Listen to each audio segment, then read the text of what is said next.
సముద్రంలో ఉన్నటువంటి చేపలు ఉండొచ్చు, ఆకాశ పక్షులు అయి ఉండొచ్చు, లేకపోతే భూమి మీద ఉన్నటువంటి పురుగులు కానీ, అన్నిటినీ దేవుడు చేసినప్పుడు అవన్నీ కూడా మంచిదిగా ఉన్నాయి. తర్వాత దేవుడు నేల మట్టితో నుండి మరి దేవుడు ఒక నరుణ్ణి చేశాడు. అది చూసిన తర్వాత నరుడు ఒంటరిగా ఉండుట మంచిది కాదు అని దేవుని యొక్క ఆలోచన. అన్ని మంచిగా ఉన్నాయి, కానీ ఆదాము అనబడినటువంటి నరుడు ఒంటరిగా ఉండుట మాత్రము మంచిగా లేదు. ఈ వివాహ వ్యవస్థను మనం గమనించినైతే ఇది అనకర్లోలు కనిపెట్టింది కాదు, లేకపోతే ఇది వీళ్ళ ఇంటి పేరేంటి కంటి వాళ్ళు కనిపెట్టింది కాదు. ఈ వివాహ వ్యవస్థ లేకపోతే మా ఇంటి పేరు చాట్లలో వాళ్ళు కనిపెట్టింది కాదు. ఈ యొక్క వివాహ వ్యవస్థ, ఈ వివాహ వ్యవస్థను కనిపెట్టింది, స్టార్ట్ చేసింది ఎవరంట ఆ దేవాతి దేవుడే. అందుకనే హీబ్రీయులకు రాసినటువంటి పత్రికలో వివాహము అన్ని విషయములో ఏమంట ఘనమైనది. ఇది ఈ వివాహ వ్యవస్థ ప్లాన్ చేసింది. ఫౌండేషన్ ఎవరు ప్రారంభించారంటే మా తాతలు ముత్తాతలు కాదు, లేకపోతే మీ పితరులు కాదు. అది ప్రారంభించింది ఎవరంట దేవుడే. అందుకనే 2వ అధ్యాయం 18వ వచనంలో చదువుకుంటూ మనం వెళ్తూ ఉన్నట్లయితే అక్కడ రాయబడింది, మరియు దేవుడైనటువంటి యెహోవా నరుడు ఒంటరిగా ఉండుట మంచిది కాదు. నరుడు ఒంటరిగా తిరుగుతూ ఉండడమే చూడటానికి చక్కగా లేదు. పులి దగ్గరికి వెళితే 2 జతలుగా ఉన్నాయి, పక్షుల దగ్గరికి వెళితే అవి 2 ఉన్నాయి, ఫీమేల్ మేల్. అయితే ఆదాము మాత్రము, నరుడు మాత్రము ఒంటరిగా తిరుగుతూ ఉన్నాడు. అప్పుడు దేవుడు చూశాడంట. దేవుడు చూస్తే ఏంటి ఇది అన్ని బాగున్నాయి, కానీ అశోక్ మాత్రం ఒంటరిగా తిరుగుతున్నది దేవునికి ఇష్టం కాల. అశోక్ అంటే అశోక్. ఆ రోజు దేవుడు అనుకున్నాడు ఆదామని. అయితే ఈ రోజు ఈ సమయంలో ఈ వివాహానికి చాలా ప్రాముఖ్యమైనటువంటి 2 వ్యక్తులు ఉన్నారు. వాళ్ళిద్దరు ఎవరంట అశోక్, తర్వాత శైలజ. ఇంతవరకు మీరు అందరూ టిఫిన్ చేసినా అడు కూర్చొని ఉన్నారు. ఎవరు రావాలని? వీరిద్దరు రావాలని. వీరు వస్తేనే ఈ యొక్క వివాహ వ్యవస్థకు అందంగా ఉంటుంది. వీరి కొరకు మనం అందరం కూడా వచ్చాం.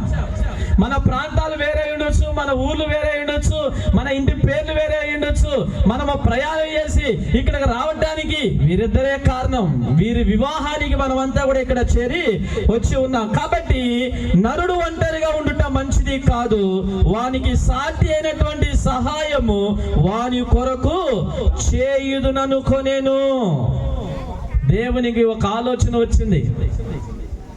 దేవునికి ఒక ఆలోచన వచ్చిన తర్వాత దేవుడు ఏం చేశాడంటే ఆదాము అనబడినటువంటి అశోక్ కొరకు సాటి అయినటువంటి సహాయంగా ఉండటానికి దేవుడు తీర్మానం చేసుకున్నాడు. ఆ తీర్మానం చేసుకున్నటువంటి దేవుడు ఏం చేశాడంటే ఆ రోజు ఎలా చేశాడని మనం గమనించినైతే ఆదాము యొక్క ప్రక్కటెముకను తీసి ఆ ప్రక్కటెముకతో నుండి ఒక స్త్రీని దేవుడు ఏం చేశాడంట నిర్వహించాడంట. ఒక ప్రక్కటెముకలో నుండి తీశాడు.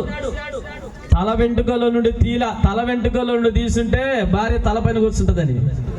ఒకవేళ కాలు వెముకలో నుండి కానీ తీసుంటే పురుషుడు నువ్వు కాళ్ళ కడబడి ఉండాలని అంటాడని దేవుడు ఏం చేశాడంటే ప్రక్కటెముకలో నుండి నా ప్రక్కన ఉండాలి నువ్వు అని చెప్పి దేవుడు ప్రక్కటెముకలో నుండి ఒక ఎముకను తీసి ఆ ఎముకలో తీసినటువంటి స్థలంలో మరి మాంసముతో బూడ్చివేసి ఆ స్థలములో నుండి ఒక ఎముకను తీశాడు. ఆ ఎముకలో నుండి ఏం చేశాడంట ఒక స్త్రీని ఎవరు కలుగ చేశాడంట దేవుడే కలుగ చేశాడంట. దేవుని యొక్క సృష్టి. అందుకనే ఇంగ్లీష్ లో ఒక మాట ఉంటుంది మనం గమనించినైతే there is no she without he. పురుషుడు లేకుండా స్త్రీ లేదు, పురుషునిలో నుండే స్త్రీ వచ్చింది. 1 కొరింథీయులకు రాసిన పత్రిక 11వ అధ్యాయంలో మీరు గమనించినైతే పురుషుని కొరకే దేవుడు స్త్రీని ఏం చేశాడంట కలుగజేశాడు అనేటువంటి విషయాన్ని మనం మీరు అక్కడ గమనించవచ్చు. కాబట్టి అందుకని ఆయన అంటాడు ఇక్కడ మనం చూసినైతే నరుడు ఒంటరిగా ఉండుట మంచిది కాదు, వాని కొరకు సాటి అయినటువంటి సహాయము వాని కొరకు చేయుదుమని దేవుడే తీర్మానం చేసుకున్నాడు. కాబట్టి ఆ రోజు నుండి ఈ రోజు వరకు మనం గమనించినైతే ప్రపంచంలో ఉన్నటువంటి ప్రతి దేశాలు, ప్రతి ప్రాంతాల్లో మనం గమనించినైతే మరి ఒక భార్య, ఒక భర్త మనం చూస్తుంటున్నాము. ఒక కుటుంబ వ్యవస్థగా దేవుడు ప్రారంభించాడనేటువంటి విషయాన్ని కూడా మనము గమనించవచ్చు. అందుకని బైబిల్ ఉంటుంది ఇక్కడ మనం చూసినైతే ఎఫెసీయులకు రాసినటువంటి పత్రిక చదవండి. ఎఫెసీయులకు రాసినటువంటి పత్రిక 5వ అధ్యాయం. అయితే ఆ కుటుంబం ఎంతో ఆశీర్వాదకరంగా ఉంటుంది. వీరిద్దరూ కూడా కలిసి దేవుణ్ణి ఆరాధించాలంట. అంతేకాకుండా 3 పేట్ల తోడు త్వరగా తెగిపోదు. వీరిద్దరూ కలిసి ప్రభువైనటువంటి యేసుక్రీస్తు వారు కూడా కలిసి వీరితో నివసించాలి. వారి కుటుంబం ఆ విధంగా ప్రారంభం అవ్వాలనే విషయాన్ని మనం గమనించాలి. 28వ వచనం, అటువలే పురుషుడు కూడా తన సొంత శరీరము వలె తన భార్యను ఏం చేయాలంట? ప్రేమించాలంట. తన సొంత శరీరం పొద్దులేసి ఎలాగా తన సొంత శరీరాన్ని చక్కపరుచుకుంటాడు, పొద్దులేసి ఎలాగా ఇప్పుడు 3-4 సార్లు అద్దం చూసుకొని వచ్చి ఉంటాడు స్టేజ్ ఎక్కడానికి కదా. ఎక్కడైనా ఏదైనా చూడండి రా విజయ్, చూడు ఫ్రెండ్, చాలా క్లోజ్ ఫ్రెండ్ వీళ్ళిద్దరు. కాబట్టి ఏమన్నా చూడు, ఏదైనా మచ్చ ఉందే, పౌడర్ ఎక్కువైందే, తక్కువైందే, హెయిర్ స్టైల్ ఏదైనా ఒక్క ఇంటికి పక్కకి వెళ్ళిందే, ఎన్నిసార్లు అద్దం దగ్గరికి వెళ్ళి చూస్తుంటారో చక్కగా కనపడటానికి. అదే ప్రకారంగా అతడు అనుకోవాలంట, తన సొంత శరీరము వలె తన భార్యను ఏం చేయాలంట? ప్రేమింపవలను. ప్రేమింపబద్ధులై ఉన్నారు. తన భార్యను ప్రేమించువాడు తన్ను ప్రేమించుకొనుచు ఉన్నాడు. కాబట్టి దేవుని వాక్యం సెలవిస్తుంది, ఈ కుటుంబ వ్యవస్థను లేకపోతే వివాహ వ్యవస్థను ప్రారంభించింది ఎవరంట? దేవుడే. అయితే వెడ్డింగ్ కార్డు పైన వెడ్డింగ్ కార్డు ముందు వేస్తారు కదా, పలాని వారి యొక్క పెళ్లి పిలుపు అంటే వారి ఈ సమయంలో ఆ వివాహాన్ని జరిపించుకుంటున్నారు. కాబట్టి భర్త భార్య అయితే భర్తకు లోబడి ఉండాలా, భర్త అయితే భార్యను ఏం చేయాలంట? ప్రేమించాలా. ఆ విధంగా ఉండటం వలన ఈ కుటుంబము మరి పచ్చగా 100 సంవత్సరాలు మరి ఫలిస్తుంది అనేటువంటి విషయాన్ని మనం గమనించాలా. క్రీస్తుతో సహవాసం కలిగి ఉండాలా అనేటువంటి విషయాన్ని కూడా మనము చూడవచ్చు.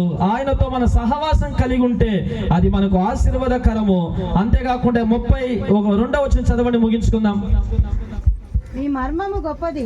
ఈ మర్మము ఎటువంటిదంట? గొప్పది. అయితే క్రీస్తును గూర్చి సంఘమును గూర్చి చెప్పుచున్నాను, మెట్టుకు మీలో ప్రతి పురుషుడు తనను వలె తన భార్యను ప్రేమింపవలను. భార్య అయితే తన భర్త యందు భయము కలిగి ఉండునట్లు చూచుకొనవలను. భార్య భర్త ఇద్దరు కూడా ఏక శరీరమై ఉంటారు. ఏమై ఉంటారంట? ఈ రోజు నుండి ఏమై ఉంటారంట? వివాహం అయిపోతానే గబగబా అశోక్ పరిగెత్తి ప్లేట్ తీసుకొని అన్నం తినడానికి వీలు లేదు. ఎందుకని? తనను నమ్ముకొని తన భార్య తన వెంట వచ్చింది. తన ఇంటి పేరు మారుతుంది ఈ రోజు నుండి తన ఇంటి పేరు మారుతుంది. కాబట్టి వారిద్దరు ఏక శరీరులై ఉన్నారు. అంతేకాకుండా భర్తకున్నటువంటి బాధ్యత, భర్తకున్నటువంటి జవాబారి ఏంటి అనే దాన్ని మనం గమనించినైతే ఆయన ఏం చేయాలంట? ప్రతి పురుషుడు తన వలె తన భార్యను ప్రేమింపవలను. భార్య అయితే తన భర్త యందు భయము కలిగి ఉండినట్లు చూచుకొనవలెను అని దేవుని వాక్యం ఇక్కడ సెలవిస్తూ ఉంటున్నది. కాబట్టి ఈ యొక్క వివాహ వ్యవస్థను దేవుడు ప్రారంభించాడు. భార్య అయితే తన భర్తకు లోబడి ఉండాలి. భర్త అయితే తన భార్యను ఎలా ప్రేమించాలంట? సర్వముతో. తన సొంత శరీరాన్ని ఏ విధంగా ప్రేమిస్తాడో ఆ విధంగా తన భార్యను ఏం చేయాలంట? ప్రేమించాలి అనేటువంటి విషయాన్ని మనం ఇక్కడ గమనించాల్సిందిగా మరి దేవుని వాక్యం సెలవిస్తుంది. కాబట్టి వారిద్దరూ ఏక శరీరులై ఉందురు. ఇది గొప్ప మర్మం. వారిద్దరు ఏమై ఉన్నారంట? ఒకటే మాట. ఇద్దరిది ఒకటే మాట, ఒకటే తలంపు, ఒకటే మరి ఉద్దేశం, ఒకటే ఆలోచన ఉండాలా. జీవిత కాలం అంతా కూడా ఏక అభిప్రాయం కలిగి, ఏక ఆలోచన కలిగి, ఏక ఉద్దేశం కలిగి ఉండాలంట. అది దేవుని యొక్క గొప్ప మర్మమై ఉన్నది. దేవుడిచ్చినటువంటి ఆ యొక్క గొప్ప అనుభవమాన్ని మనం ఇక్కడ గమనించాల్సిందిగా మన దేవుని వాక్యం ఇక్కడ సెలవిస్తూ ఉంటున్నది. కాబట్టి మరి దేవుడి మాటలు ఆశీర్వదించి మరి ఇక్కడ కూర్చున్నటువంటి అశోక్ అలాగే శైలజ ఇరు కుటుంబాలను మరి ఇక్కడ చేరినటువంటి వేదిక మీద ఉన్నటువంటి దైవ సేవకులు అలాగే ఊరు పెద్దలు మరి ఇక్కడ కూర్చున్నటువంటి విశ్వాసులకు బంధువులందరికీ కూడా మరొకసారి వందనాలు తెలియజేస్తూ ఉంటున్నాను.